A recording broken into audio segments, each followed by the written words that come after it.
Top quality और consistent performance के लिए सिर्फ सिल्वर पंप्स। टॉप क्वालिटी और कंसिस्टेंट परफॉर्मेंस के लिए सिर्फ सिल्वर पंप्स, नाम याद रखना। महाराष्ट्रातील अधिकारी आणि कर्मचारी ज्या प्रकारे सोशल मीडियाचा वापर करत आहे किंवा गैरवापर करत आहे किंवा अति वापर करत आहे, या संदर्भातली एक लक्षवेधी मी विधान परिषदेमध्ये मांडली। आणि मोठ्या प्रमाणात आपण जर महाराष्ट्रात बघत असले तर अधिकारी आणि कर्मचारी सोशल मीडियाचा जो वापर करतात आहे ते आपल्या सरकारी वाहनांचा असणार, सरकारी कार्यालयाचा असणार किंवा रील्सच्या माध्यमातून ते स्वतःचं गवगव स्वतःचं ग्लोरिफिकेशन करण्याचं काम सातत्याने ते करत आहे। मागील अनेक वर्षापासून या संदर्भात कोणतीही कारवाई झाली नाही। 1969चा या संदर्भातला कायदा आहे, या संदर्भातले रूल्स आहेत, पण त्यावेळेस सोशल मीडिया नव्हती, त्यावेळेसचं मीडिया वेगळं होतं आणि या कायद्यामध्ये कुठेही बदल करण्यात आली नव्हती। या लक्षवेधीच्या माध्यमातून मी हा विषय मांडला। संबंधित या अधिकाऱ्यांवर कारवाई झाली पाहिजे। कुठेतरी ज्या प्रमाणात तुम्ही आज जर बघत असणार तर मोठ्या प्रमाणात IAS आणि IPS ऑफिसर सुद्धा या प्रकारचं एक गैरवर्तणूक करतात, त्यांच्यावर शिस्तबद्धीचं कारवाई झाली पाहिजे, स्ट्रिक्ट ॲक्शन झाली पाहिजे आणि या संदर्भातला कायदासुद्धा तयार झाला पाहिजे अशी मागणी मी केली होती। माननीय मुख्यमंत्र्यांनी माझ्या लक्षवेधीला उत्तर देत पुढील 3 महिन्यात या संदर्भात कायदा तयार होणार, एक कडक कायदा तयार होणार आणि या प्रकारचा रील्सचा वापर करून स्वतःला ग्लोरिफाय करणारे जे अधिकारी आहेत यांच्यावर कारवाई होणार आहे।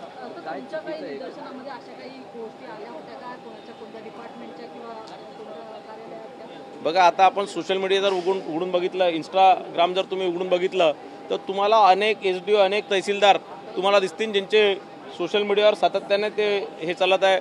मागे पूजा खेडीकर प्रकरण आपण बघितलं, त्याही सोशल मीडियाचा फार अति वापर करत होते, अनेक रील्स ते बनवत होते। अनेक IAS IPS ऑफिसर आहे, अनेक पोलीस इन्स्पेक्टर आहे, PSI कॉन्स्टेबल आहे। मी या माझ्या लक्षवेधीमध्ये सांगितलं की जसं सिंगम पिक्चर्स ज्यावेळेसपासून आला त्यावेळेसपासून अनेक पोलीस विभागातले अधिकारी गल्लोगल्ली सिंगम तयार झालेले आहे आणि याच्यावर कुठेतरी बंधन आणणे फार आवश्यक आहे।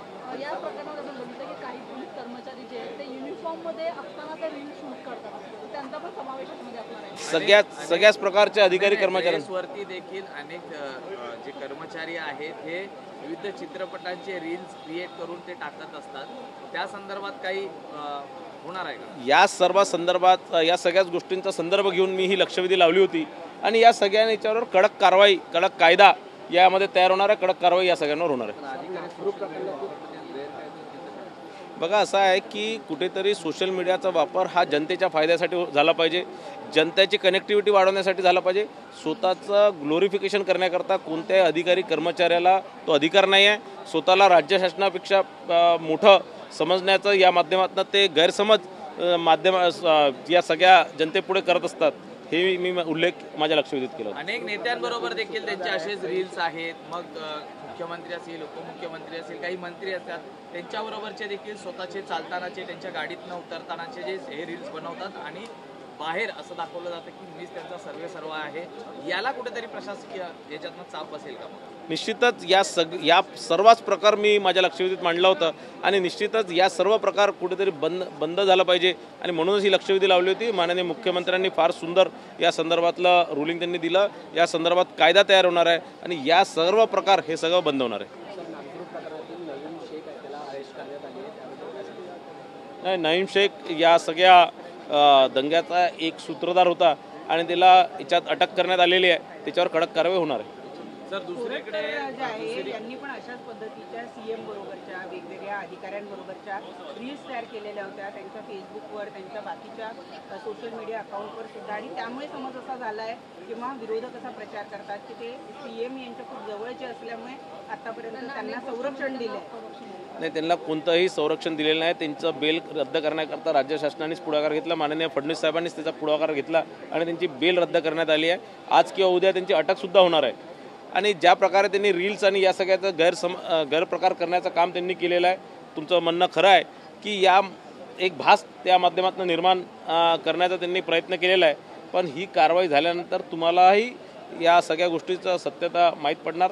ते तुमच्यासारखेच पत्रकार असल्यामुळे त्यांनी अनेक इंटरव्ह्यू किंवा एक ॲक्सेस पत्रकार म्हणून त्यांना एक CM कार्यालयात किंवा DCM कार्यालयात किंवा मंत्रालयात त्यांना एक ॲक्सेस होता आणि त्या ॲक्सेसचा त्यांनी दुरुपयोग करून या प्रकारचे रील्स तयार केलेले आहे। दुसरीकडे साहेब, नागपूरमध्ये जी घटना घडली त्यावरनं आता संघाकडनं अधिकृतरित्या सांगण्यात आलेलं आहे की ह्या घटनेचा मी निषेध करतो, ही संयुक्तरित्या घटना नव्हती.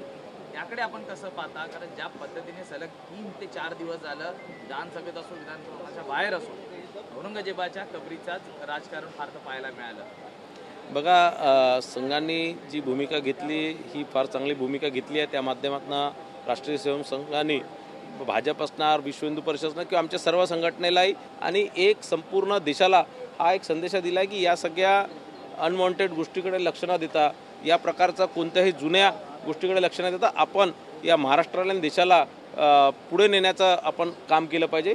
निश्चितच एक चांगला संदेश या माध्यमातून देण्यात आलेला. कुठेतरी कान टोचण्याचा देखील प्रयत्न झालेला आहे का? कारण ज्या पद्धतीने आंदोलनं होत होती ठिकठिकाणी, त्याच्यानंतर याला कुठेतरी वाव मिळली जात होती. यावर संघ ही आमची मातृसंस्था आहे आणि निश्चितच आम्ही जर कुठे चुकत असणार तर आम्हाला सुधारण्याचं काम ते करत असतात. कान टोचण्याचा काही विषय नाही, पण आम्हाला उचित मार्गदर्शन करण्याचं काम ते करत असतात. त्यांनी त्या प्रकारचं मार्गदर्शन आम्हाला केलेलं आहे आणि सर्वांनाच केलेलं आहे. सर्व हिंदू समाजाला केलं आहे, सर्व या देशाच्या नागरिकांना त्यांनी या माध्यमातून एक मार्गदर्शन केलेलं आहे. रविकांत असताना मग VHP किंवा बजरंग दल यांना संघाच्या या भूमिकेबद्दल माहिती नव्हती का? मग त्यांनी असं आंदोलन का केलं? हा सवाल सुद्धा उपस्थित होतो. किंवा असं आंदोलन करण्यापूर्वी संघाला त्याची कुठली कल्पना देण्यात आली नव्हती का? असा सुद्धा सवाल हा जितेंद्र आव्हाड यांनी उपस्थित केला. बघा, भारतीय जनता पार्टी असणार, विश्व हिंदू परिषद असणार, बजरंग दल असणार, यांची सगळ्यांची संस्था जी आहे, संघटना ही राष्ट्रीय स्वयंसेवक संघ आहे आणि प्रत्येक गोष्ट संघाला विचारूनच कोणी काही करतं असं नसतं.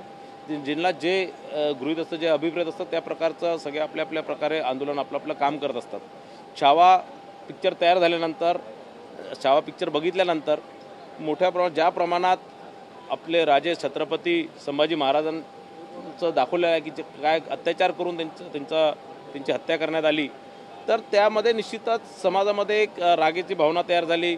एक निश्चितच औरंगजेबाबद्दल तीव्र भावना या माध्यमातून तयार झाल्या आणि याचा प्रतिसाद लोकांमध्ये होता. याचा एक त्याचप्रमाणे त्या लोकांची जी भावना होती ती कुठेतरी दर्शवण्याचा बजरंग दलच्या माध्यमातून प्रयत्न करण्यात आला, पण कुठेतरी या माध्यमातून चुकीचं एक दंगल पेटण्याची शंका झाली. म्हणजे दंगल छोट्या मोठ्या प्रमाणात पेटली सुद्धा, पण निश्चितच या सगळ्या गोष्टी आता थांबल्या पाहिजे. कुठेही या सर्व गोष्टीचं वक्तव्य केलं नाही पाहिजे. कुठे औरंगजेबांचा फार जुना विषय तो पुढे काढला नाही पाहिजे. ही भूमिका राष्ट्रीय स्वयंसेवक संघाने मांडलेली आहे, ही फार उचित आहे. संघाच्या या भूमिकेनंतर भाजप आता कुठेतरी बॅकफूटवरती गेली आहे या संपूर्ण प्रकरणात, असं देखील पाहायला मिळतंय. विरोधक देखील तसंच म्हणतात की या संघाच्या भूमिकेनंतर भाजप आता बॅकफूटला गेलाय. बॅकफूट जाण्याचं मला असं वाटत नाही, पण संघाने ज्या प्रकारे मार्गदर्शन केलं, ज्या प्रकारे या विषयावर संघांनी भूमिका घेतलेली आहे, निश्चितच भाजपसाठी हे मार्गदर्शक आहे. आणि या प्रकारे मला असं वाटतं की जो सगळा विषय झाला होता कुठेतरी निश्चितच थांबवला गेला पाहिजे, ही ती भूमिका होती. आणि भाजपही मला असं वाटतं, भाजप असणार, विश्व हिंदू परिषद, बजरंग दल असणार, ही आता सगळा औरंगजेबावाला किंवा औरंगाबादला विषय कुठेतरी संपुष्टात येणार.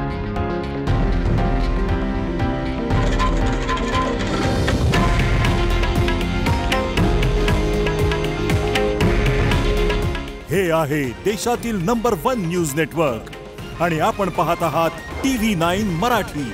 काळजी तुमची, हित महाराष्ट्राचं.